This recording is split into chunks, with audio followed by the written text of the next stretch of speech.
We have a very special guest in studio today, the great and powerful Amanda Digby.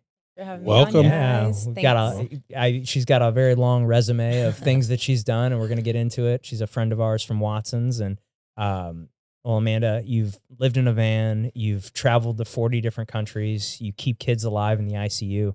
Which one of these chapters has taught you the most about who you really are? That's such a hard question because it all just kind of led into one of had I not traveled for 6 years before starting school for anything, to help people, I wouldn't have been the same person. So I think I got that out. But I will say my career has. So you traveled before you became a nurse? Yep. Yeah. So I pretty much left the country. I'm not a nurse. Oh, Respiratory therapist. Respiratory therapist. Excuse me. So pretty much the day I turned 18, I went and traveled. I had signed up to be an au pair abroad in Germany. Oh. And and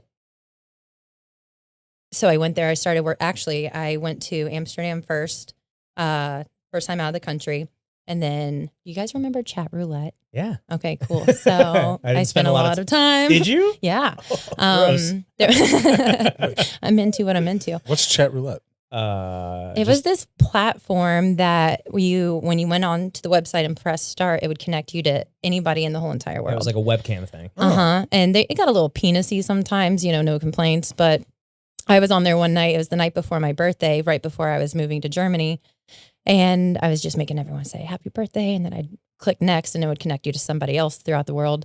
And then I found this Austrian guy. I was like, dude, it's my birthday tomorrow and we're going to be neighbors soon. And he's like, well, happy birthday. Why don't you come visit me before you go to Germany? And I said, okay.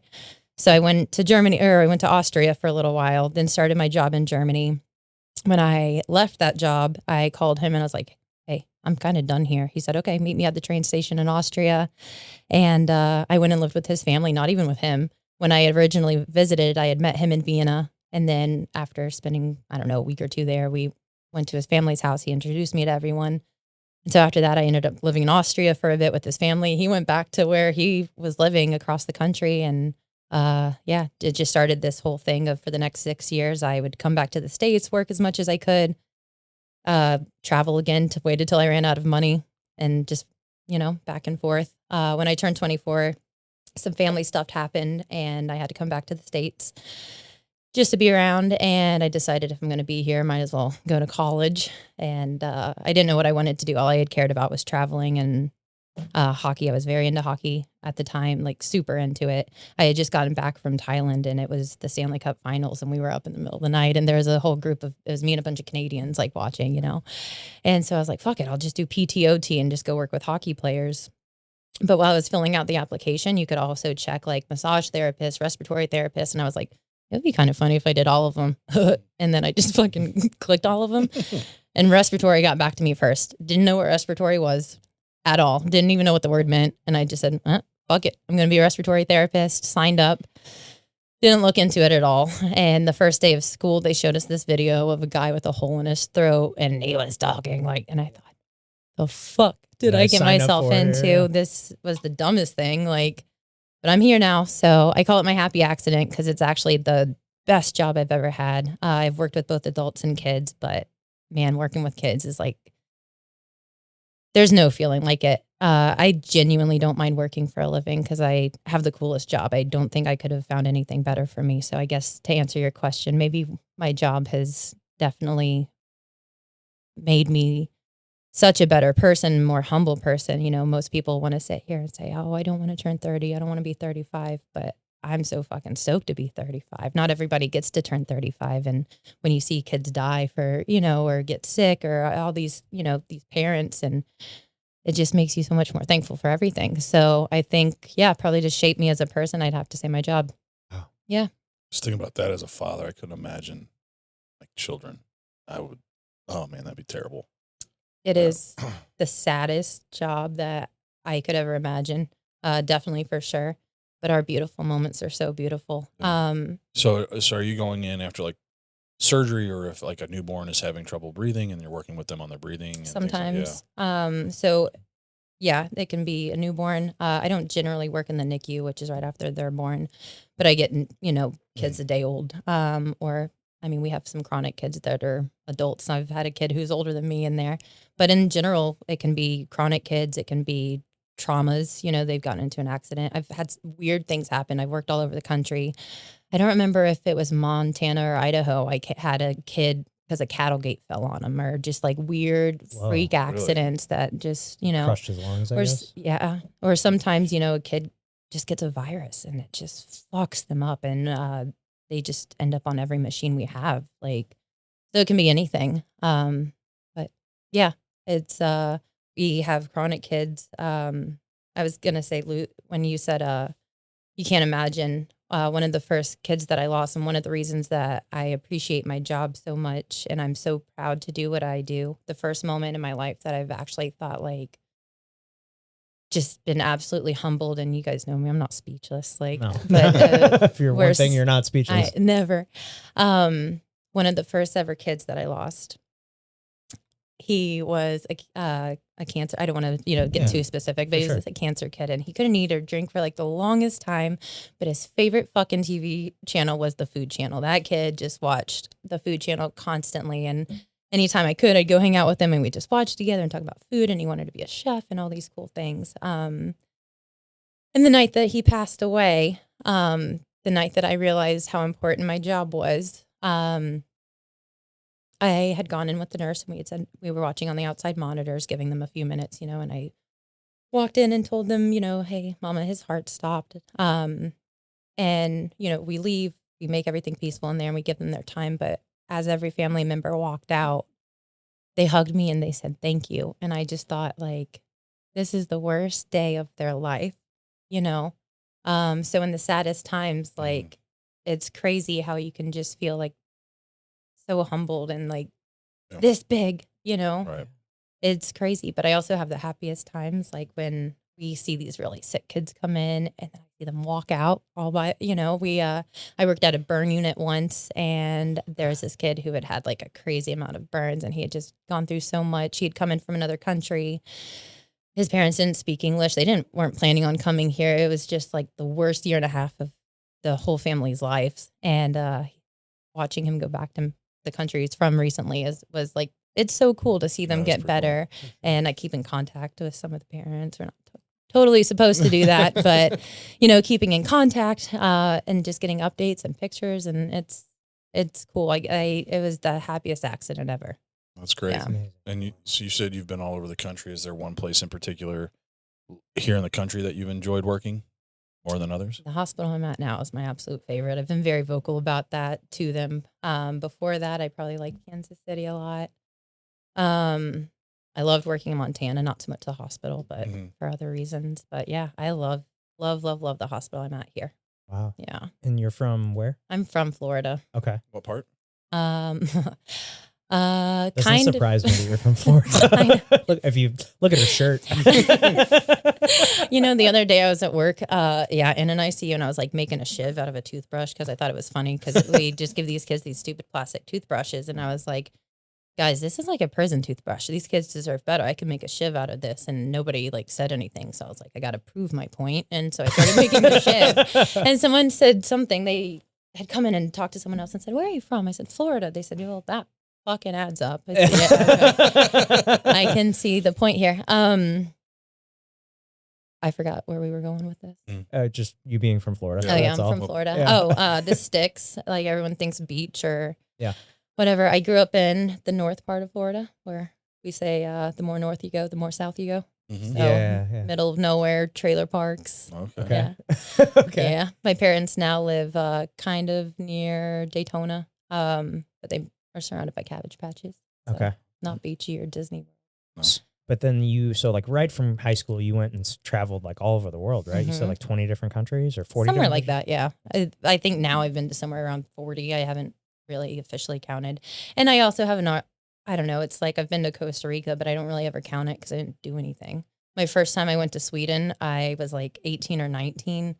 And I went there and played I played World of Warcraft for a long time. And the guild I was in, they were all Swedish. And I was already in Europe, and there was a $30 plane ticket. So I was like, fuck it. You guys want to play video games? So I flew to Sweden, and we literally just played video games and got drunk. So yeah, I've been to Sweden. I've been back since, but can can you really say you've been to Sweden if that's all you did? Just went you there know to what play I mean? video games. Yeah. Yeah. So I try to like count places I could say, oh, you should do this or have recommendations for. That makes sense. But you should get high or drunk and play video games in Sweden for sure. Yeah. Okay. 10 out of 10. 10 out of 10.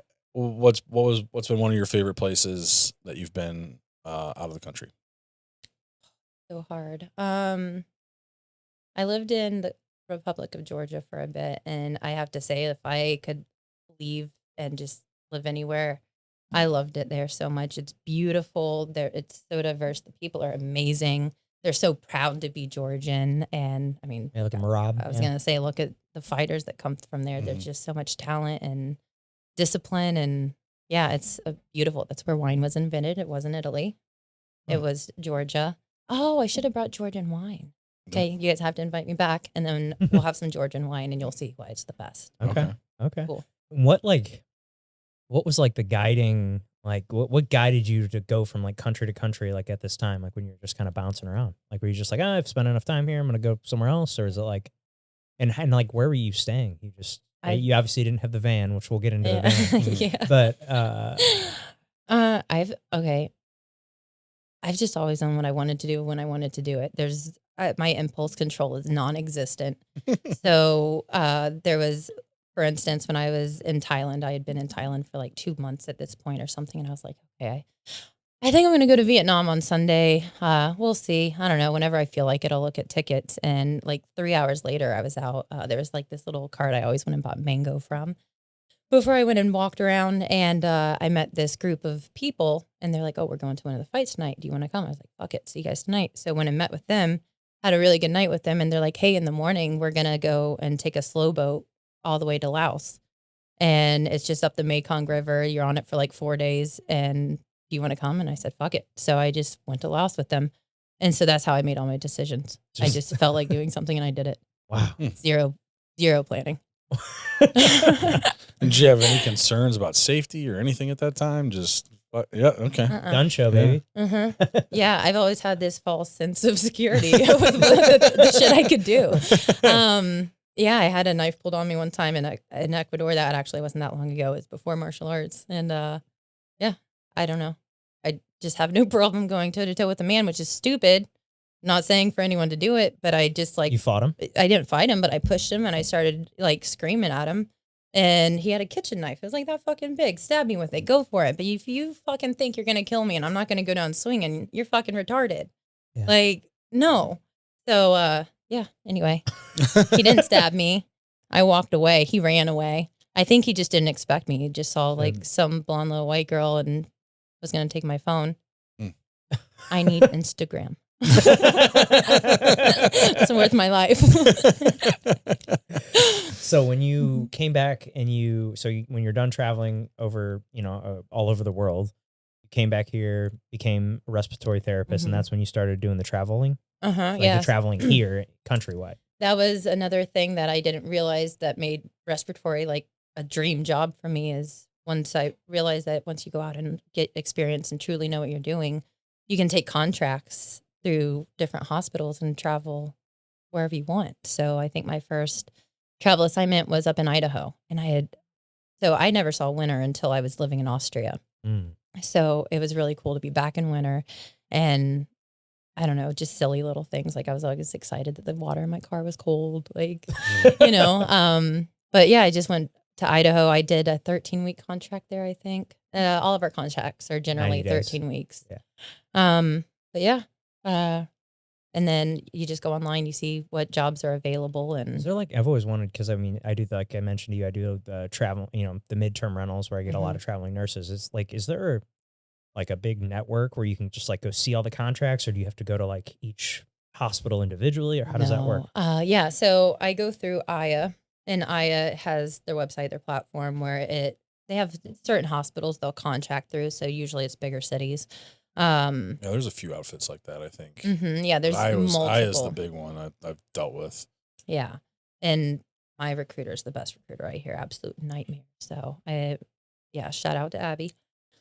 She's the absolute best. So I'm not going anywhere, but I feel like they have a good group of hospitals they use. I've I don't know how many states I've worked in, over half a dozen at this point. And so as far as like moving around and having options, they're pretty good with that. Wow. So are you currently on a contract with the hospital here? Mm-hmm. Are you trying to get on full time since you love it so much, or are you wanting to travel still? I am on contract. My year mark is coming up, so I actually have a week and a half of work left, and then I have to take 30 days off, and then I can start another contract. You know, the whole point is me being a traveler, so I'm expected to go home in my 30 days and all that good stuff. But then they've already signed me again, so I'll be back till April, and then yeah, we'll see from there. So you get like a month off, and then you get back to work. That's cool. Yeah. So we got at least another month or another couple months of her. Yeah. Yeah. At least till April. Kicking her ass in the gym. Yeah. You got to start showing up, buddy. Yeah. Well, once I get this knee looked at, I'll be back. Yeah. I was telling Zach and them last night that, because I've been off and on for about a year now, and I usually will take time off during hockey season just to play hockey because I was playing that 3 times a week. I'm going to cut that back and just continue to focus on jiu-jitsu and then hopefully look again at some competitions next year. Yeah. Yeah. Love it. Yeah. Stick to Okay. it. Yeah. She's sealing you to That's it. a handshake right there. Yeah. It's a binding contract. Yeah, it's on video. Oh. Good. Yeah. Yeah. No, I've got especially now, getting more and more into it, and then being around these guys and seeing them compete. It's like we went to one down in Festus a couple weekends ago, and I was like, "Fuck, I want to do this." Shoot. Yeah, you were there. The one you did. That's Yeah, right. yeah. Shit. What am I thinking about? You Spend the night trying to talk to you, and Yeah. you would just ignore me. It's yeah, fine. yeah, that's right. Do you think, in all seriousness, since you are excited about getting more into jiu-jitsu and competing, that you're maybe being a little bitch about your knee? Because when we were there in Festus, there was a guy with one leg fighting, and he wasn't being a little bitch about not even having a second. Well, if they want to cut my leg off, I mean, that might make it easier. But like right now, it hurts. We can cauterize it. Yeah. Well, I was talking with one of the guys at the gym this morning, and he's like, "Oh, see if they'll just give you a cortisone shot." That's what I did, and it really helped with the pain. So I'm like, that's fine. If I don't need my LCL to fucking do anything, then maybe it'll make me more flexible and get me out of some leg locks. Yeah. Who's trying to leg lock you? Well, that's kind of what was happening when it wasn't really Oh. a leg lock, right? No, it was- He yeah, had we a were- dog fight, and like he had the knee pulled over in the dog fight, and Pat rolled the wrong way. rolled funny on it. So it's a pad issue. It was totally me. Okay. Yeah, absolutely 100% me. And so, yeah, that hurt. So, but I go tomorrow, find out tomorrow, find out what's going on. So, Well, I'm excited for you to show up more and learn which way to roll. yeah, me too. Me too.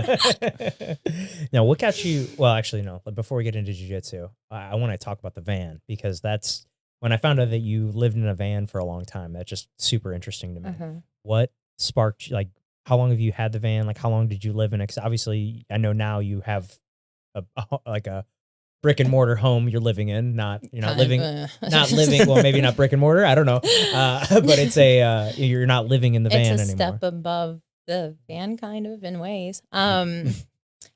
So I got a divorce a few years ago, and when I started traveling for work and we were married, we actually lived in an RV, and just having an RV is such a pain in the ass. And I always, whenever I was talking at the hospital, I was like, yeah, if I didn't have a husband who was 6'3", I'd just buy a fucking van and my life would be significantly easier. And anyway, so not officially got a divorce. We were on the phone, decided to get a divorce. I was actually in Ecuador at that time. He is a merchant mariner, so he spent half the year on a ship. And so we decided to get a divorce. And it took me about 5 minutes. We got off the phone, and I was like, well, I guess I'm going to look at some vans. And anyway, found a van, ended up buying it like a few days later. Had to cut my trip early, fly to Florida to get it. And drove. I went to Kansas City, I think, and I built it out, found a little Airbnb, went and bought a bunch of power tools. I didn't even know how to use power tools. The first day was my most aggravating day because all I was trying to do was build a floating floor frame, right? Yeah, frame for the belt. I know what I'm talking about. No, for the floor. For the floor. Floor frame. Yeah. I don't know. Yeah, because it'd just be like a metal. Yeah. Yeah, Okay. to put like insulation under, and then you put your actual floorboard. So I spent fucking forever trying to figure out why the stupid fucking drill bit wouldn't stay on the goddamn drill, and not realizing you had to. Anyway, I thank God for YouTube, because that's how I learned how to use power tools. And I ended up, we needed we need someone here. So I can be like, hey, pull this up. And I could have like had pictures and you can go through this little, I could. Well, you can send us pictures and we'll have Murph put it Murph, in she wants to be our Jamie. Yeah. So.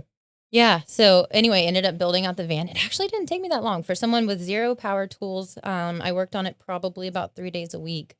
It only took me about 7 weeks, I want to say, to build the whole thing out. It wasn't anything crazy. It wasn't like those beautiful Instagram ones, but had everything that I needed. Yeah.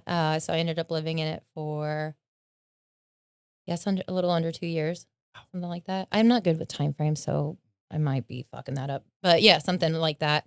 And I found, so when I started training, I was like training multiple times a day. I was like taking 3 or 4 showers and going to a campground bathroom or taking myself into Planet Fitness or sneaking in at any time. But I feel like a jackass because like everyone's watching me walk in, take a shower and leave, out, you know?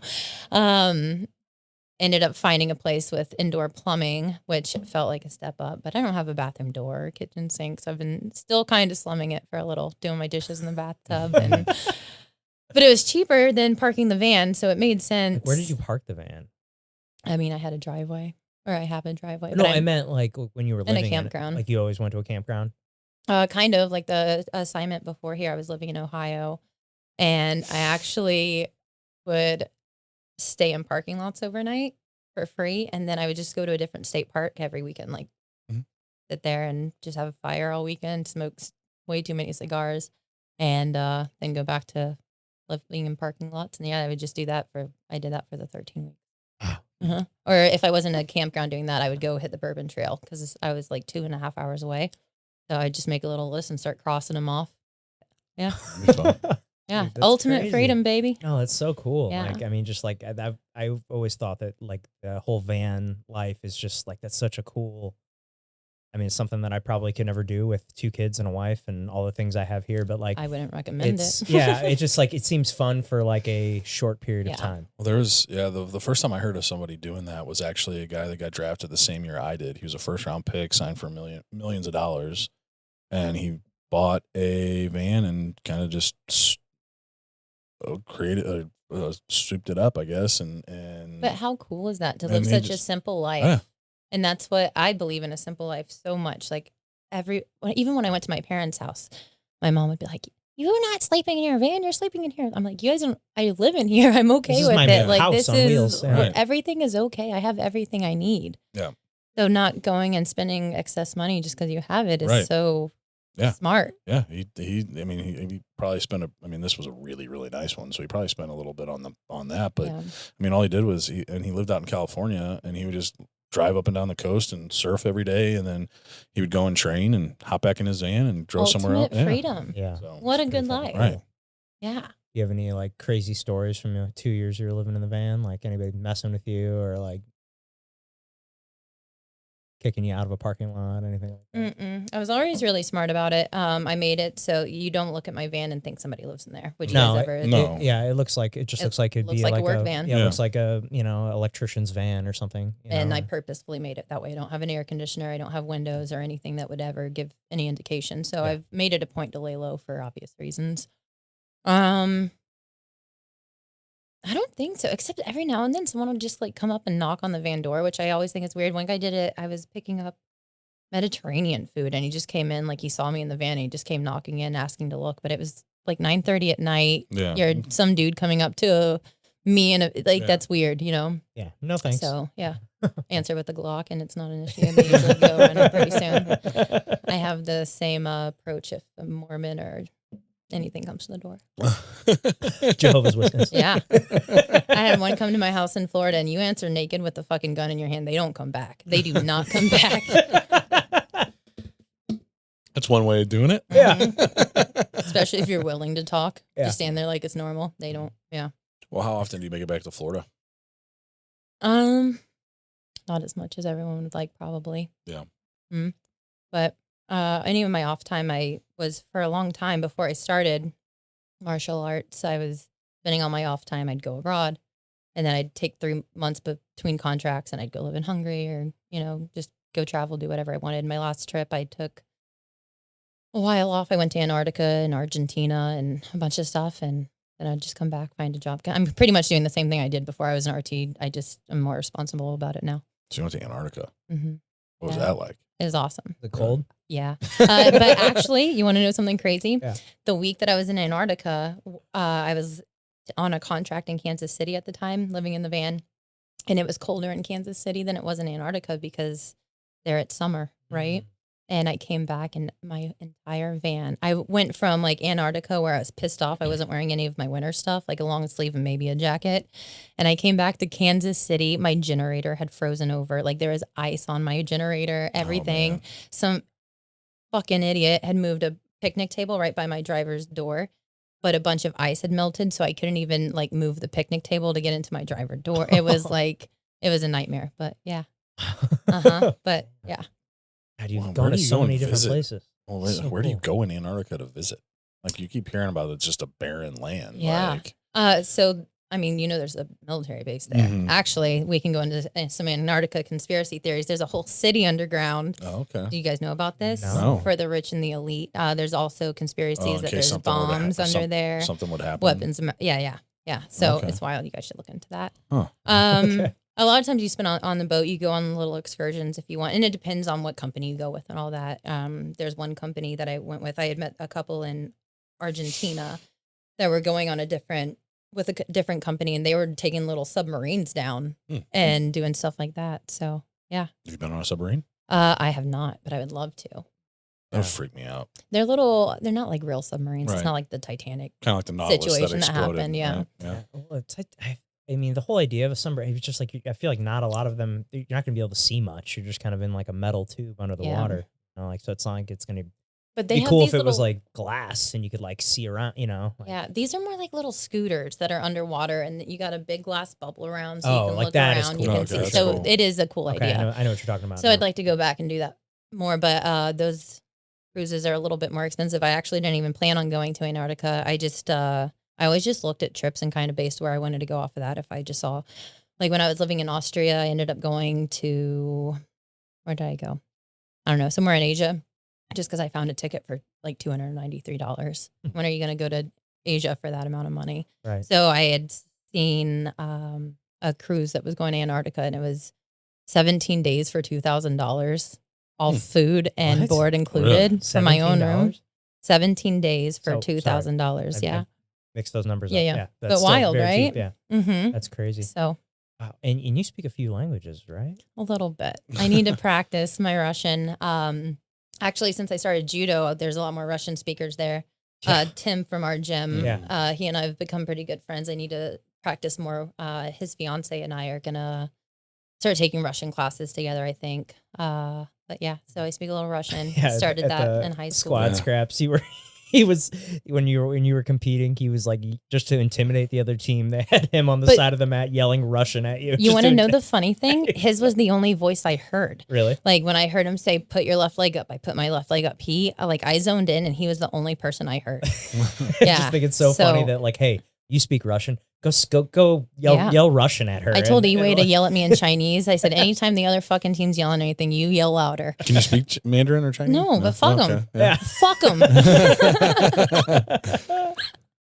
What other languages besides Russian and English? My Spanish, but I mean, the best my Spanish has ever gotten is holding like a 4 or 5 minute conversation where I'm not there anymore. I've gone back and forth with Russian and Spanish for so long, but I would say I'm more comfortable in Russian. And when I speak Spanish, my Spanish teacher tells me all the time that I have a Russian accent when I speak Spanish. It's funny. Yeah. So, but yeah, I enjoy Russian. Language thing, you don't use it, you really do lose it. Like I worked in kitchens for 10 years. So like I used to be able to speak pretty good Spanish. Like not, like I would never say I was fluent, but like I could, if you drop me in the middle, I could, tell people what to do. I could, like I always said, like the way I described my Spanish is like, if you drop me in the middle of Mexico, I could probably figure out how to get home. Yeah. Like by talking to people, that's great. Like that's probably, but like now I haven't really spoke Spanish in like 6 years, to be honest, ever since I've been out of the restaurant industry. And, it's something I definitely like, I know that it's like gone, and it's like, man, I wish I would have like kind of kept up with that. I need like a Mexican or a buddy that I can just speak Spanish to. 'Cause that's really how you learn, like actually speaking with people like listening to everything in Russian. Yeah, because like if you just like go to Spanish class and like you don't actually like implement it, like it just kind of goes in one ear, not the other. Yeah. At least that's how it was for me. I was telling Tori last night, that's Tim's fiance, that whenever I am practicing Russian, it sounds silly, but I'll narrate everything that I do. I pick up, I put down, I take, I fold. Everything that I do, I have to say out loud, and that's a really good way to get your tongue to be able to do what you want it to do when you're speaking to someone. Because we've all experienced wanting to say something, and we're like, "Oh fuck, I know what I want to say, but I can't say it. I can't say it." But yeah, that's how I practice that. And even now when I'm not practicing Russian or Spanish, like I still have playlists for both, and I'll go. I have an actual pretty good set of songs that go Russian, Spanish, English, Russian, Spanish, English, so I can get used to just. I'd like to, I think, just dive into both of them at this point. I think it's at a place where I could build on both of them. And I've looked into, there's a method of learning languages where I would learn Spanish from a Russian teacher.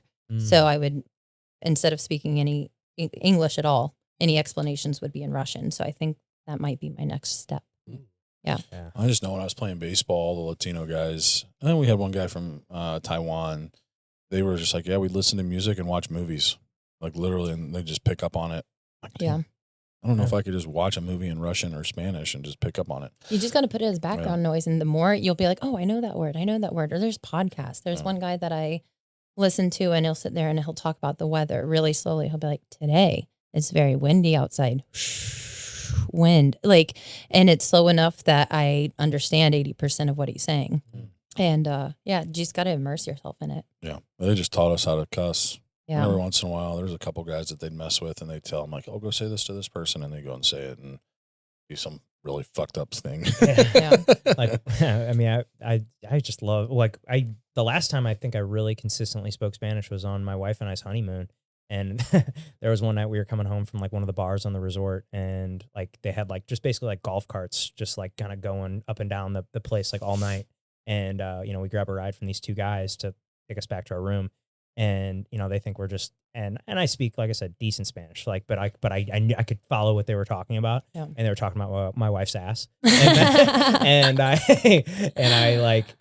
just like commented on it, like to them in Spanish, and they're like, oh, it was so funny. It was like it was hilarious. I had a similar experience as a cashier. These two guys came through my line. I was working at Publix at the time, and they started talking about me in Russian. So I started checking them out in Russian, and they just looked at each other and like hauled ass. Yeah. That's hilarious. That's pretty funny. Now, what got you into jiu-jitsu? Believe it or not, I've always been a little scrappy. Yeah. Really don't doubt it. A little bit. So when I was in Kansas City, I started MMA classes that was mostly striking. We do some groundwork, but I was mostly interested in the striking aspect. Very on board with jiu-jitsu being gay. Yeah. It's gay. I saw one butt scooter, and I was like, I've seen gay porn that was less gay than that. I've full on seen a guy like sucking a dick and that was less gay. So very into striking. And I tried it, but it just wasn't my thing. Actually, my second jiu-jitsu class, I ended up hurting my shoulder, and I was out for like 6 weeks. Like I couldn't move. I had it was swollen up to here. Like I couldn't move anything.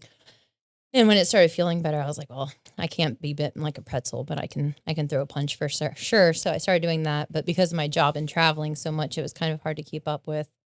When I moved to Ohio, I had an absolute mental breakdown because I couldn't find a decent gym to save my life for striking. And anyway, came here and I was like, well, okay, maybe I'll do wrestling, but you can't find wrestling anywhere. So I just signed up for no gi. And yeah, because I remember when you first started, you hated wearing I gi. hated it. There were so many times where it would be morning class and Trevor would come over and be like, this is a gi class. Can you please put on your gi? I'd just strip in the middle of class. I hated it. It just, I don't know. Next day, I think it was my second or third day, I went and bought 2 gis from Kyle. I was like, fine, I'll just do whatever it takes to be here as often as I can. And now I have like 6 gis, I think. And I've transitioned into loving gi. I love it so much more. I thought I was going to be a no gi girl. But as a sport, I love it. So super stoked about it. So I squad scrapped. I didn't realize how much I had transitioned into only doing gi until I was like, oh, fuck, this is a no gi competition. And I couldn't even remember the last no gi class I had gone to. So we'll see. I hopefully will be competing at IBJJF, but there's no one in my weight class. There's no one above me. So I've already dropped one weight class. So now I have to drop another if I want to compete. Oh, wow. We'll see how that goes. But I was really excited to compete in gi. So cross your fingers and toes and eyes, y'all. Yeah, well, we'll be there. I'll be there competing. Pat's going to come and support. Yeah. I'll yell at you in Russian. Yeah, yell at me in Russian. I love that, you know. Teach them just a couple phrases to say back just so that people freak out on them. Okay. Yeah. Well, what do you want to learn? Was there like a point where you felt like you just kind of started liking the gi more? What was it? I never even realized. I truly never even realized until I said, oh, fuck, I got to start training no gi. And then there wasn't a lapel or anything. I'm like, well, what the fuck? And then it only took like 10 minutes to be like, oh, well, if I can't grab with the lapel, I'm getting a collar tie. If I'm not doing this, like it's very easy transition. Things, yeah. But yeah, I never realized until I signed up to do no gi with 2 weeks notice. Yeah. So, well, my game through, you know, I've been training this 7 years now, and for the longest time, like I would always say like my gi game and my no gi game are almost the exact same. But like over the last year, I've definitely transitioned from and like gotten way more into like lapel based guards and stuff. Like I've never really fucked with any of that. But now I've really like I'm on a big gi kick right now. Like I've just been training a ton of gi, and then at IBJJF next weekend, I'm doing both. So I'm like, fuck, I should probably, you know, brush up on my no gi stuff. You know, I still train no gi like once a week roughly, but yeah, I just train way more. Yeah. What about you training once a month over there? Gi or no gi? Gi. I've never tried no gi. Yeah. Well, speaking, you know, you mentioned that you need to lose weight for this, or you might need to lose weight for this competition. You lost a shitload of weight. Like I saw that transformation picture. Yeah. Like, holy shit, dude. Yeah. Crazy. Congrats. Right? That's amazing. How did you do it? I literally woke up one day and realized I'm fucking fat. And I'm going to start tomorrow. I'm starting Monday. It was when was this? How long ago? Maybe like I was living in Montana. That was maybe 3 years ago. Okay. Something like that. And just right then I said, okay, enough's enough. Like I sometimes you just don't realize how out of shape you get, you know? And I had reached an all-time high. I'd gotten on the scale and I was 238 pounds. Wow. And so right then I just stripped down, took some before pictures. I said, I will never look like this again. Went to the gym that day, started training 4 times a week, lifting, and just eating high protein. That's literally it. I have people message me all the time, what's your secret? There's no fucking secret. You just got to make a plan and stick with it. Mm-hmm. Everybody knows that it's calories in, not calories out, and moving your body. Right. And I'm going to preach high protein. 100%. So how often are you training now? I train 0 lifting, which I'm going to start doing again soon. Probably in October since I have my month off, but I've poured so much into jiu-jitsu. Like anytime I have time, if I have energy, I want to be at jiu-jitsu. So if that and judo, and now I started judo back in June, and that very easily started taking over my life as well. So I probably train about 20 hours a week. Okay. Yeah. Mondays are my heavy days. About 3.5 hours in the morning. And maybe about 3.5 hours in the afternoon, evening. Holy cow. With judo included, yeah. Mm-hmm. That's amazing. I love it.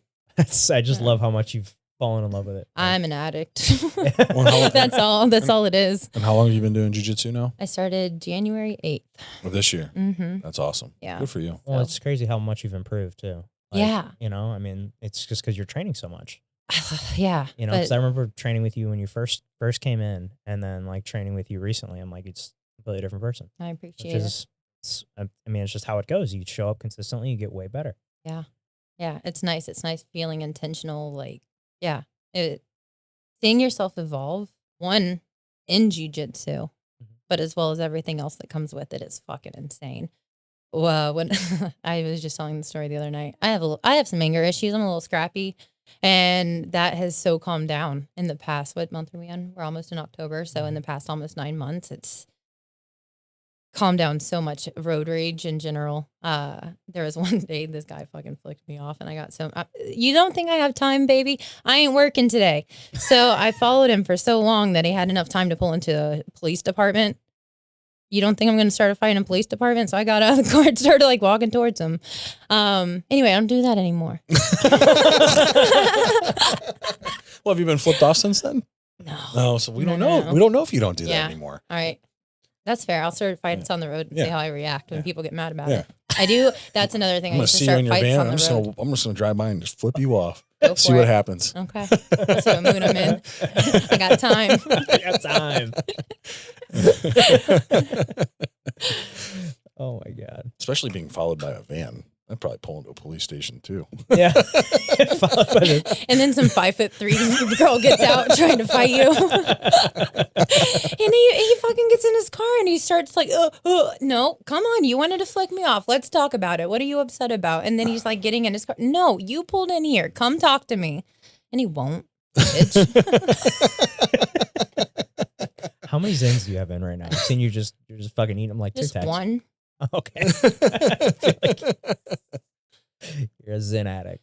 Yeah, I have to have something bad. My Yeah. This is it. This is it. I've cut down on my caffeine. So it's just nicotine and it's good for you cognitively. So can you imagine if I didn't? Yeah. I tell myself the same thing when I throw in a dip. It's good for me. Yeah. Yeah, it's good for me. Well, if you look at, I did the math. No, it is it good up. for you though. Nicotine is. Right. For the cognitive benefits, for sure. But I looked it up. I was like curious, how many milligrams of nicotine are in like a grizzly pouch or whatever. Yeah, you would Copenhagen. Mm-hmm. Yeah, I think I looked up Copenhagen, like whatever you do, and it's like 11 milligrams, and he throws in like 3 at a time. Oh, so I do. Yeah. Would you like 10 of these? Yeah. I do 3 because I'm a lady. That's why I can do so many. Yeah. Can you imagine if I was popping fucking 12s? Yeah. Be bouncing off the walls. Yeah. Actually, maybe I should start doing that. I'm going to start steroids when I get my blue belt, so I could just start 12s as well. There you go. Just really fucking go for it, all angles. Yeah, just beef up. Start microdosing angel dust before competitions. Yeah. Cool. We recommend testosterone. It's pretty great. I mean, that's part of the cycle. Yeah. Just waiting for that blue belt. Oh my God. Oh, well, you mentioned earlier that you got really into hockey. What's the story behind that?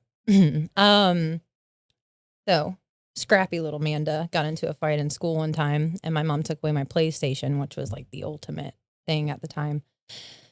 And in my little peon brain, I said, fuck it, I'm going to watch TV. And literally the first thing I turned on TV and it was hockey. And they were in a fight. And I said, this fucking backfired, didn't it, mama?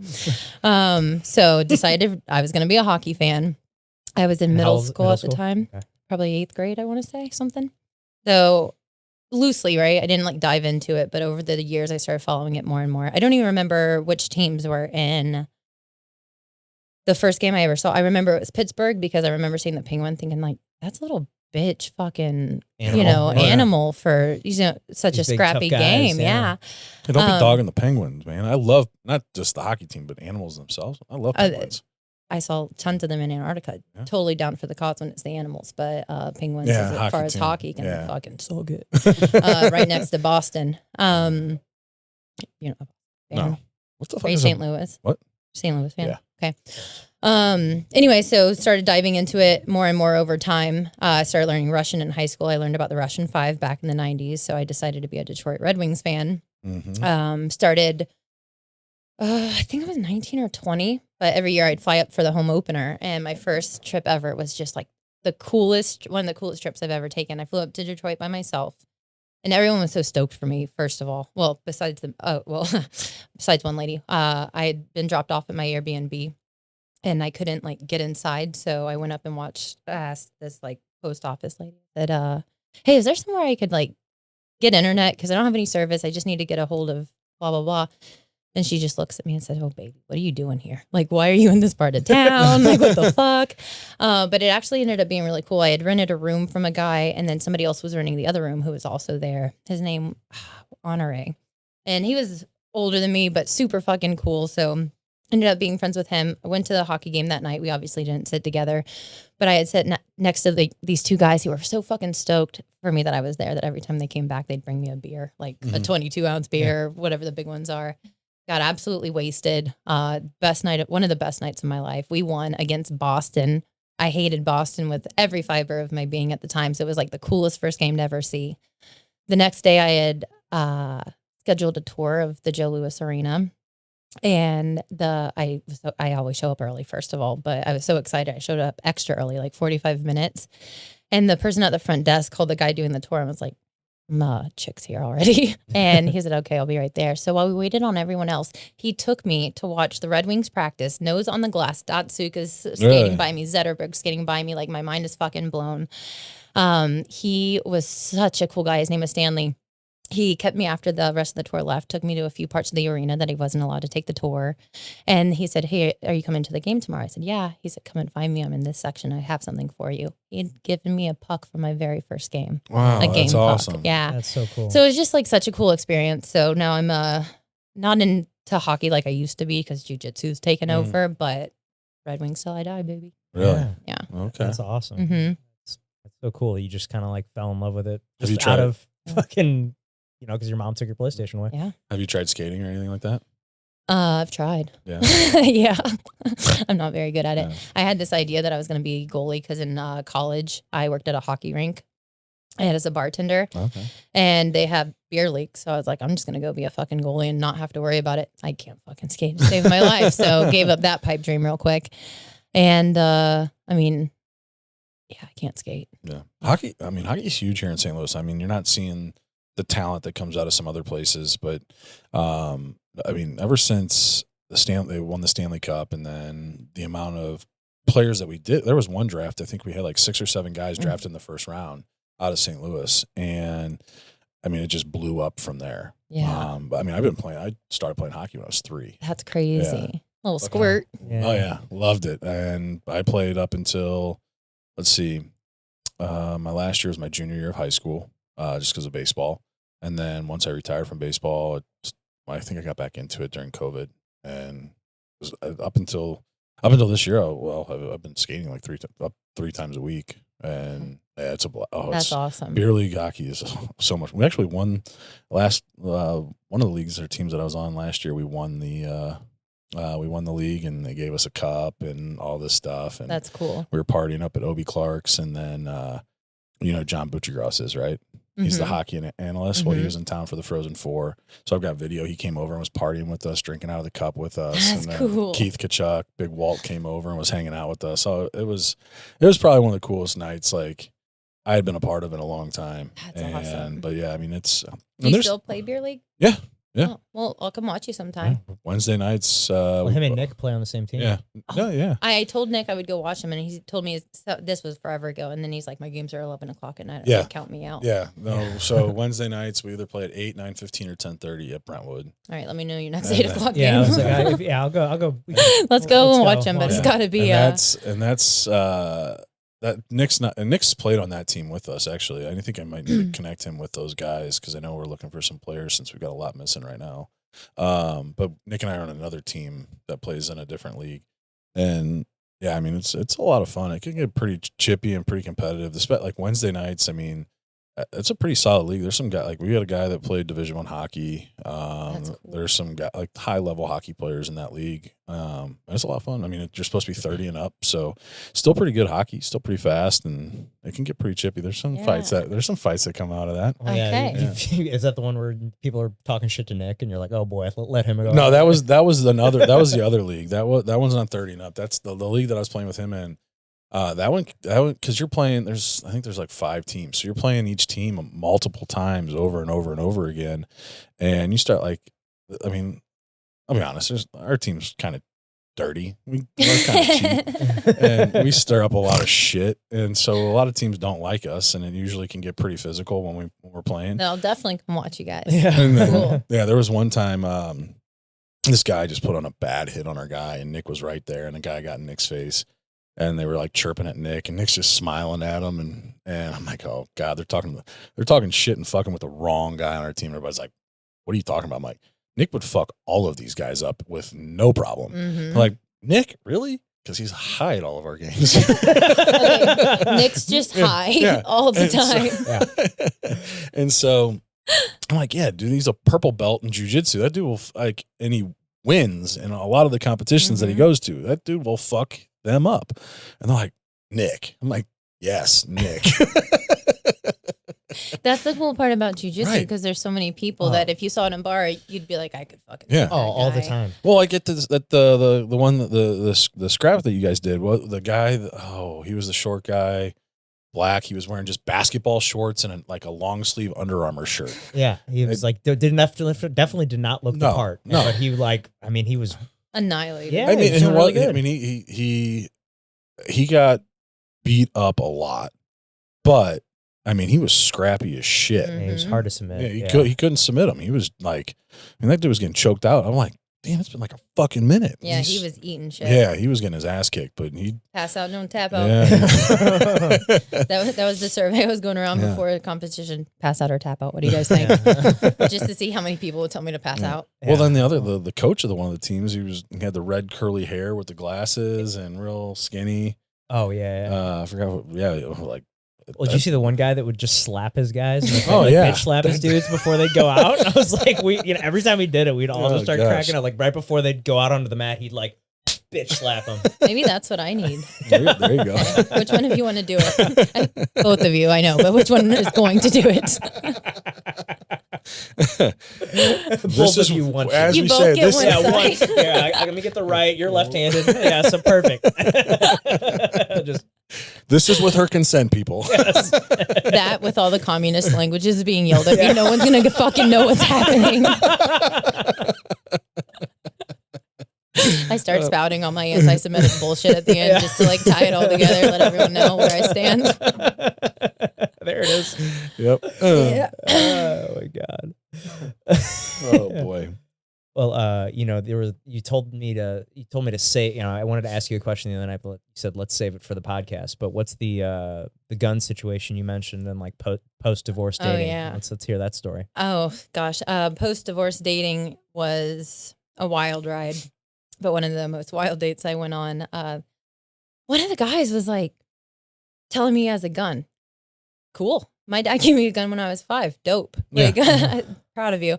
I'm all for guns. So in my mind, I'm like, fantastic. I don't have to, no girl wants to think that they have to be the one to defend, Yeah. And I was like, cool. And he's like, but there's nothing in it. Okay. Why do you have a gun if you don't have any bullets in there? Throw it at the guy? What's your big plan here? And for some reason on this date, instead of explaining to me why the gun wasn't loaded, he decided to instead point it at me and dry fire it. Yeah.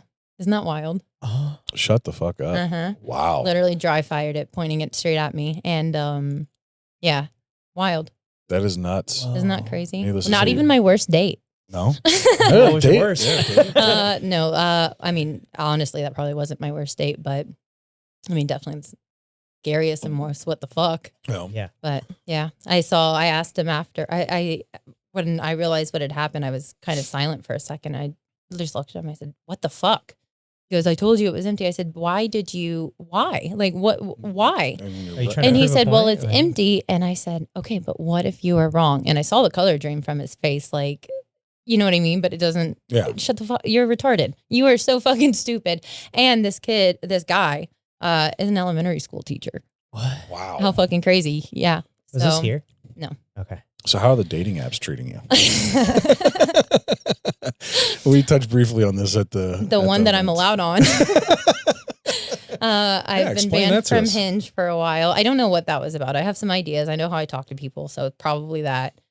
And then it was Tinder. I can't get back on. I've been like shadow banned. Like it'll go as if I can make a profile, but like no one ever pops up. So, and then Facebook dating has completely disappeared from me. So. I have Bumble, but I think I might have been shadow banned from there because I have like one person who pops up a day and like as a match of someone I've never even seen. Mm-hmm. And I've never seen this profile before. And so for shits and giggles, I'll just, see what happens. I think the last guy I said, what did I say to him? He was listed as a conservative. So I asked him where he stood on the Jews controlling everything and he blocked me. But I haven't been banned yet, so we'll find out. But I'm not on there either. Like I forget that I have it all the time, Yeah. Probably no reason to have it.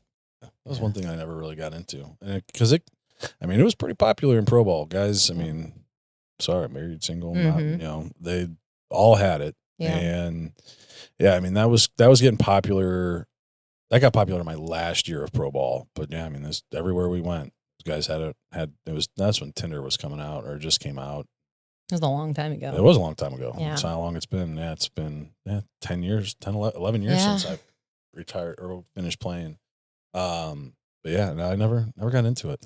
It's awful. It's just awful. When I got here, I went through a little spurt where I was dating, but I didn't even want to go out to dinner with people because it just like never really, I knew pretty soon into it. I got my own $30. I don't need your $30 for dinner. So I started saying, let's go on a walk, and I'd have the same loop. And then that way, within 15 minutes, if I could exit, I could exit. Yeah. If we were having a nice time, we could keep lap, walking. Yeah. Also, everybody wants to sit here and say, oh, I love being outside. I love this and that. But trying to get some people on a walk, it's fucking crazy. Really? Yeah. Oh, you know what? I take that back. I was on apps right after the divorce. Never used it. Never went on a date? No. Actually, I got catfished. Oh. Yeah, now that I think, yeah. So this was right after divorce, set it up. That was the one time I used it, and then I never did it again. And it was a girl that had a bunch of pictures of herself on there with other people. Mm-hmm. So I was like, I never really could tell which girl, which it was. Right there. Right. And so I was like, oh, if it's this one, whatever. It's always the ugliest one. We'll take a chance. She wasn't ugly, but you didn't say she wasn't the ugliest. but showed up thinking I was meeting someone else. And then once I was just like, listen, if you would have just been honest with me, I probably would have still said yes, but had different expectations. Yeah. So I'm going to go somewhere else. I had a similar experience with a guy who showed up, and all of his pictures, like, it's one thing. He showed up looking like the father of that guy. Like, he looked so significant. I don't know how old. Those pictures had to be so old because he was all great at, which I don't mind. Like, some girls like a silver fox, but like, don't put a picture of pictures from 10 years ago when you don't look like that anymore. Yeah. Yeah. Like me putting pictures out with hair. Yeah. That I was pissed for Gina with that. I don't know Gina, but total alliance here. You don't like the hair? You don't like the bald I think it's bullshit. I think you'd rather me have a a cul-de-sac in the back? If you didn't have the beard, I would say yeah, but with the beard, I think it looks good. I'm growing it out. I think the hair looks better. What does Gina like? I think she's used to it now. I don't know. I pulled up that video of the rack system with you and Kyle the other day. Yeah. And I saw you with hair again, and I was like all mad for Gina all over again. Well, I guess I can still grow it back. I like a man with hair. Yeah. So I just got this, I just kept, like, anytime I'd see pictures, and it always came from like jiu-jitsu pictures or videos or whatever, like just like setting on my phone like while we're training, and I'd see like the back of my head, and I'm like, oh, I fucking hate the way that looks. And that sucks. Yeah, it sucks. It's just, look at you over there with your beautiful head of hair. But like, I always knew it was coming, like every you do have a nice head of hair. Thanks. How old are you? 37. Okay. Yeah. Not bad. Every guy in my family is bald. Like my dad, both grandpas, almost all my uncles. Yeah, I just kind of knew this was destined to happen. But then, getting on testosterone, I think, really accelerated it. Yeah. So I got on that, and it just, I feel like it was going a little bit before that, but then it was going before that. But then I feel like once I got on the testosterone, which has been about a year now, it fucking. You ever think about taking a little trip over to Turkey? Thought about it. Yeah, me and my brother-in-law were talking about doing it. Like, getting plugs? Yeah, well, we talked about, because it's not that expensive, from what I've heard. You can go over there for like $2,000. You should go over and just get jet black hair. Just with the red beard. Look like fucking Napoleon ice cream or whatever it is. Just go over there and tell them to make you look Brazilian, so you start winning all of your matches. That's what language you should learn is Brazilian. Then we can start screaming at you in Brazilian, and that has to help something. Well, I think the refs at IBJJF, I definitely would get the nod if it was a tied match. Yeah. Actually, I should change my last name to Silva. Yeah. It's like Smith over there. Yeah. How many Silvas are there? There's so many, like in the UFC. I could think of like 4 or 5 different fighters that have the last name Silva. Wild. Pretty crazy. Yeah. Yeah, I don't know, man. I've considered it. I can always grow it back out, but I don't know. It is easy though, because it's like I don't ever have to think about what my head looks like. I get that. Like I wake up, it looks the exact same as when I went to bed, which is kind of nice. I just shave it like every 2 or 3 days. If I was one of those girls who can look hot with the shaved head, I'd be right there with you, buddy. Yeah, it's convenient, especially with like training and just kinda Training's owe the it. biggest thing. For sure. I would imagine with, with you and girls, like, having, because it's like, I think about Gina, like she doesn't wash her hair every time she showers, but like, I feel like if you're doing jujitsu, you kind of have to, right? Yeah, it's hard. And then I was an idiot recently and went and chopped off a bunch of my hair. My nephew, he's super into Dragon Ball, so we were having a Dragon Ball Z party. You guys ever get into that? I did My when I kids was are. younger. Yeah. So Android 18? Yeah. So I was like, buddy, I used to dress up as an Android 18 for conventions. Oh yeah, I could And totally so see that. he's yeah. like, can you do that today? I'm like, fuck yeah, buddy. How often are you going to turn 7? So I just went into the bathroom and chopped. You did it yourself? I chopped my hair off right then and there, right like an hour before his party, and dressed up as Android 18. Oh, no. But it was fine up until I went to jujitsu, and now my hair's even more everywhere, and I fucking hate myself. It's more everywhere when it's short? Yeah, It's hard to 'cause probably you put up in a can't- bun. Oh, Yeah. I see. Okay. That makes sense. Huh. Never thought about that. Never had. I did have long hair at one point. Yeah. I know Yeah, if How I could- long? I could man bun it. Really? Yeah. Okay. Gina hated that. Yeah. Oh god, she hated that Because more you than me looked being gay, bald. probably. Yeah, I was Yeah. pretty gay. I never man bunned it, but I had it long when baseball players, low. Yeah, So it came down. Just, That's also a just, hockey thing. Same yeah. flow, bro. Yeah. just above the just above the shoulders. Mm-hmm. Yeah, whenever Yeah. you're, I would feel like whenever my hair was long, I wore a hat Yeah, like constantly. I still it just was- wear a hat most of the time. Yeah, I mean, I honestly, ever since I've cut my hair, I don't wear a hat as much. Well, because I feel like wearing a backwards hat looks a little funny now without the hair. Yeah. Why? I don't know. Because that little gap yeah, right you got here. the gap. You can see like the space between like hat Get a and little my head. toupee and paste it on the inside of the cap. Just on every hat, it's Yeah, got like yeah. a little bit of hair that like comes out the front. Did you see that jiu-jitsu match recently where the guy's toupee started falling off and he had to Yes. stop mid-match and put it back So on? funny. Like, why would you think that that's a good idea to wear while you do that? People are just grabbing on your head constantly, like that, and you're sweating. Like, it's a horrible idea. Yeah. No. I hope he won. I hope you did. Especially after that. Yeah, because Oh man. Can you imagine winning like gold and the only highlight reel is you fixing your toupee? yes, that's all. The only thing people care about is the fact that you had your toupee came off during a jiu-jitsu match. Yeah. God damn, So fucking funny. man. I'm worried about my contacts falling out. I could imagine worrying about my hair falling off. Yeah, dude, getting my contacts used to fall out. I don't even wear 'em anymore. constantly. No? Mm-mm. I'm still going to eye poke you. That's fine. Go for it. And don't have to worry about my contacts falling out. Not going to see it Fuck coming, you. so it's Yeah. even better. Not gonna see it coming. That's my plan of attack and make him blind and then I can take his back. Yeah, there you go. Get behind him. Get behind the big guys. That's what we were talking about before the show. Yeah. Yeah, man. Try and fall on top and smash. Yeah. Yeah, I came in trying to fight somebody in the office, but he left. So Yeah. I don't Yeah. think he was interested. No, he didn't want Can't that take smoke. the heat. Mm. Mhm. Yeah, Matt Scarin didn't want the smoke. Wasn't afraid of me though, so Yeah. it says Yeah. He has no idea I kick your ass all the time. right. Was it you who came in late the other day? When you and I were rolling together. Yeah. I was in a 3-person group and it was me, a woman who weighs less than me, and then Hayden, who probably has a good 20, Yeah. 30 pounds That's on what me, I was something like. like That's that. what I looked over and I was like, why are those two And guys? Why instead didn't of sending Hayden over, I just walk over to him. I said, "Let's go." Why? Why did I Why do did you do that? that? And it was mid-roll that I said, I'm stupid. Yeah. Like, my son will do shit like that. I'll be like, he'll just like do something and he'll be like, Daddy, why did I do that? me, yeah. Like, hey, I remember I went and dropped my toy or I went and threw my toy in the toilet. Why did I do that?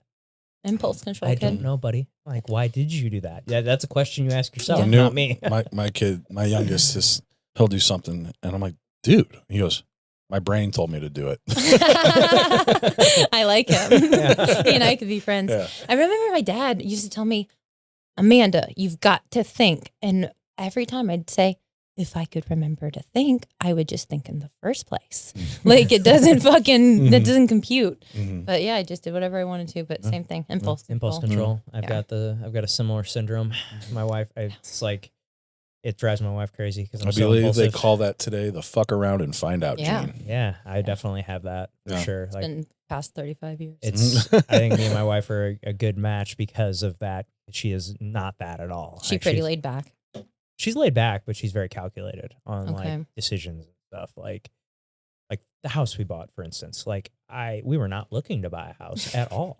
Like the house that we were, Did you know a good real estate agent? Is that what did Yeah. it? Well, we were literally driving around with because our our oldest son, you know, he used to like he used to always sleep really well in the cars, in like the car seat. So we were just like driving around one day, and like he fell asleep, and I was like, well, let's just keep driving. And you know, she's on Zillow like looking at houses, and she's like, oh, look at this house over here. This looks cute. And like we just went and looked at it. I was like, you want to go look at it? I mean, no, it's vacant. We can go in there right now if you guys want. And so we went in there, and like I was like, I think I could see us living here. And like we were starting to outgrow our house. I mean, I say outgrow, like we could still live in that house, but it was just, you know, you have a kid and you just get so much shit. Yeah. Like there's so many, like the pack and play, the crib, like all the toys, all the little things that you need. Like our little 1,000 square foot house started feeling like really small. Yeah. And we just went and looked at it, and I was like, we could buy this, you know, like why not? Let's just do it. And there was no looking at other houses. There was no like, it was just like, oh, fuck it, let's do it. But that's just one instance. But you need someone like that 100%. That's my ex-husband. I had a great divorce, thankfully, but like, had he not been so chill about everything, I'd learn a fact about some random country, and I'd say, hey, I didn't know this about Nicaragua. You want to go? And he would say, you know, just because you don't know something doesn't mean we have to go there. I'm like, but it's the best way to learn. He'd be like, all right, just book it. Fine, sounds good. You know, you need someone who's just like, yeah, whatever, let's just chill. How did you guys meet? You said he worked on ships and shit? Yeah. Well, at the time he was working at GNC, the vitamin shop. And I had walked in, and he kept like staring at me. And I was wearing leggings and like relatively tight fitting t-shirt. I'm like, does this fucker think I'm gonna like steal a thing of protein? Like, where am I hiding this? And I was getting kind of mad at him. But when I checked out, he'd asked me for my phone number, and there we go. And not that long later, we were getting a divorce. Just jumped right into marriage. Yeah. No, we dated for a while, got married. We never should have gotten married. He's a great guy. I have absolutely zero to say about him.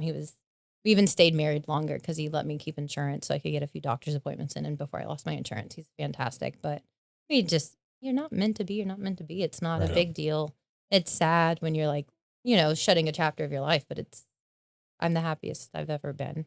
And I hope the same for him. Yeah. I mean, that's how it went with my ex-wife and my divorce. I mean, it was very amicable. We did it all of ourselves, and how nice is that? It's great. Saved us a bunch of money too. That way, hating each other just because it didn't work out. Well, we got 2 kids together. Yeah. So I mean, and that's the thing. Kind of tied together for life now. Yeah, you know? and that doesn't stop people from arguing for some reason. It's nuts, you know, and a lot of it has to do with ego. You know, guys more than women have this inflated ego, and they can't let it go. And I think if more people could, you know, these divorces would probably be a lot smoother, but for whatever reason, those guys hang on to this shit and try to turn it around, and they want that, oh, woe is me. And like, yeah, maybe, but I also think it's on both parties. It's not just a man I agree. No, I agree, but the people, well, I guess, because I've been dating, have been divorced. I get to hear that side of it, but ultimately, I mean, at the same time, like,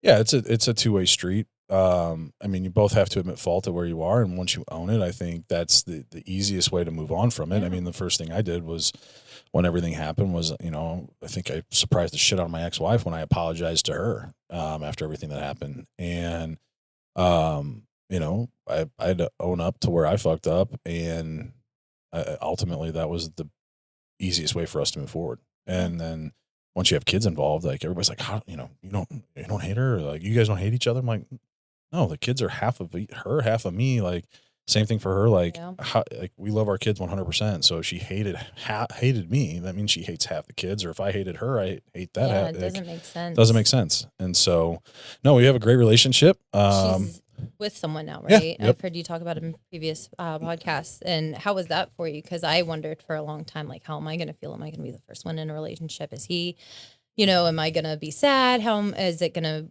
make me miss things? Yeah. I don't miss anything now, but is that going to change things? And so how did that work out for you? You know, we were separated, and then you know, we were leading towards divorce, and they met, and you know, everything was so far gone, like, between us, that it was almost like a relief. I'm like, oh, yeah, okay. And I mean, he's a great guy. He treats the kids well, treats her well. I have zero complaints. That's all I would want, you know. Like I said, the biggest thing is I want my kids I didn't want my kids to see the relationship that her and I had because it was so bad. Yeah. You know, and so when you force something that's not meant to be. right. I mean, because that's the thing is we were only together 3 months when she had gotten pregnant with our first. And culture wise, it's like, hey, you got to get married. So we're like, all right. So we got married 3 weeks before Connor was born.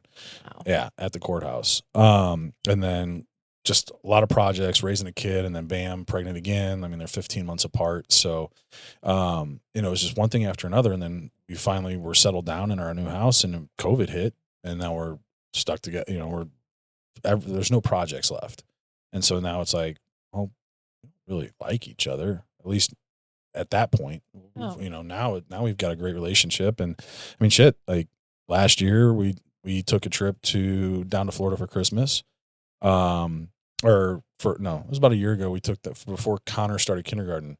She flew down with the boys, and I drove down with him and our dog. So it was like 10 hours, 11 hours together in the car with him. And I mean, we do a lot of stuff together. We hang out. Cool. So like, you know, the last CX BJJ we went to, they were there with us hanging out. That's cool. They were supposed to, I had gotten them tickets to come to this next one, but they're actually having a Halloween party that night at their house, so they can't make it. But you know, like I do Thanksgiving with them, that's like cool. All that stuff. So I mean, I think it's more awkward for their families. Like when I show up at Thanksgiving, they're like, "What the fuck is he?" Ex-husband doing here? Yeah. But as the time goes by, yeah, but no, exactly. Awkward. You just bring a little alcohol and maybe some weed, and everybody's chill after that. Like, everybody, oh, we like this guy. Yeah, he's friendly. I like him. Yeah, that's cool. So no, I mean it's all good, and everybody knows it's all about the kids, and you know how we can move forward to where they're still living their best life. So they get to see their mom happy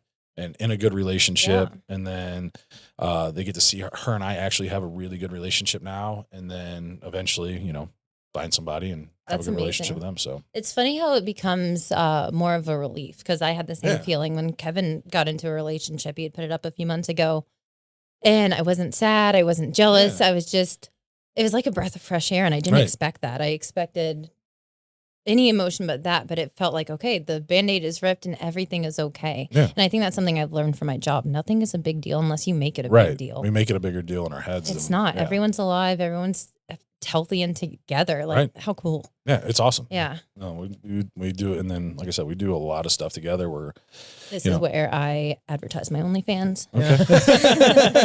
Just kidding. For now. But yeah, I mean, and now like the kids are in sports, like, and I'll be honest, it's had its difficulties in terms of dating, and just the women I've dated have not been comfortable with that. I'm just like, how I would think this would be a good thing. Like, you're not having to worry about like, I'm not ever going to get back with her. Like that's not there. Yeah. You know, it hasn't been that way for years. And you guys are divorced now. Yeah, it's not like exactly. And she's moved on, and she's happy, and I'm happy. So it's not like we just have, like, the way I explain it now, people are like, this is going to sound really weird because she is the mother of my kids, but the way the relationship has kind of evolved is now, you know, it's almost like a brother-sister type relationship that we have. And that's it. Like, I care about her. I have love for her. She's the mother of my kids. But I'm not in love with her. I totally understand that. I don't think, and that's the thing, is we sat down, like, she's like, I'm not in love with you. I don't think I ever have been. I'm like, oh, good. I'm glad you said that, because I'm the same way. No, there's nothing wrong with that. No. I was mad at every person in the world who wasn't in love with me. No, God, I fucking hate so many people. Yeah. It's not a big deal.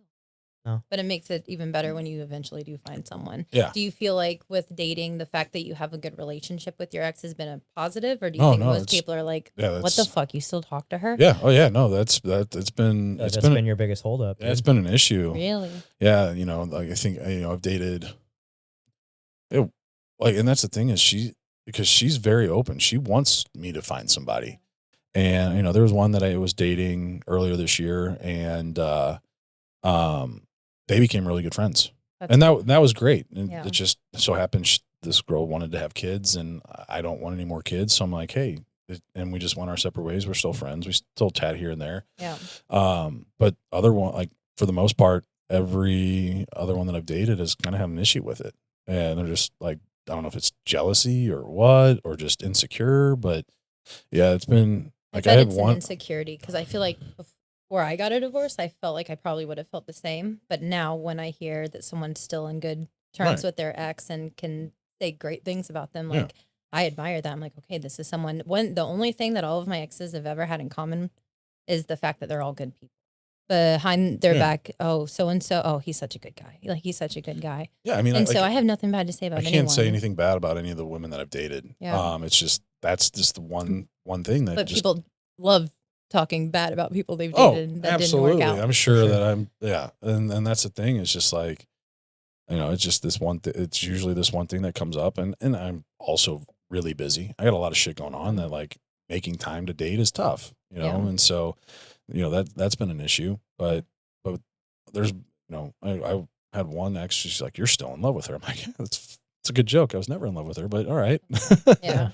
So no, I mean, eventually the right person will come along and be fine with it, and we'll see what happens. Both find your people, guys. Yeah. I'm not worried about it. I'm not either. I've said for the longest time, like I thought it would be a person who ended up making me want to settle down. Instead, I found a jiu-jitsu gym and a judo gym that I can't picture my life without, and loving my job on top of it.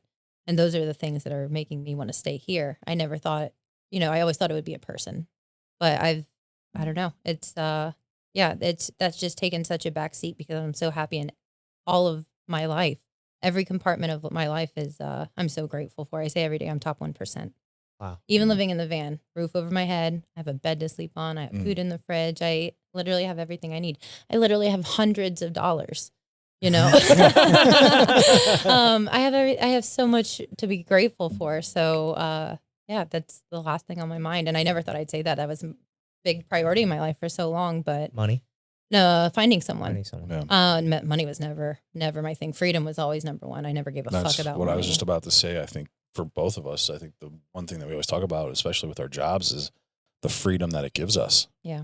Because we can literally, we can sit here and podcast for a couple hours with somebody and sit down and have these conversations, and still our businesses are working for us. Yeah. So how cool is that? Like, what a cool life. Yeah. Being an adult is so fucking cool. People, I don't know, as an adult, they're like, just wait till you're an adult. You're not going to be able, but I was like, do whatever, but you can do whatever you want as an adult. You just have to do it. Do it. Like, no one's stopping you but you. Right. Yes. If I would have let anybody stop me from doing anything, I wouldn't have gone to 40 countries. I wouldn't have started jujitsu. I wouldn't have done all these things. I had some guy come up to my fucking front porch the other day and say, "Don't you think you're a little too old to be talking about fighting?" And I fucking, no, I don't. I think you're a little too fucking out of shape to be talking to me about what I'm doing.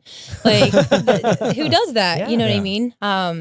I don't even remember where I was going with this. There's that saying, you don't take advice from people, or no, don't take criticism from people you wouldn't take advice from. 100%. But I wake up and do exactly what I want, and that's why I'm happy. And I love going to jujitsu. I love going to judo. Like, I don't know. Just don't let anyone stop you. Do whatever the fuck you want, because that is the point of being here. 100%. Yeah.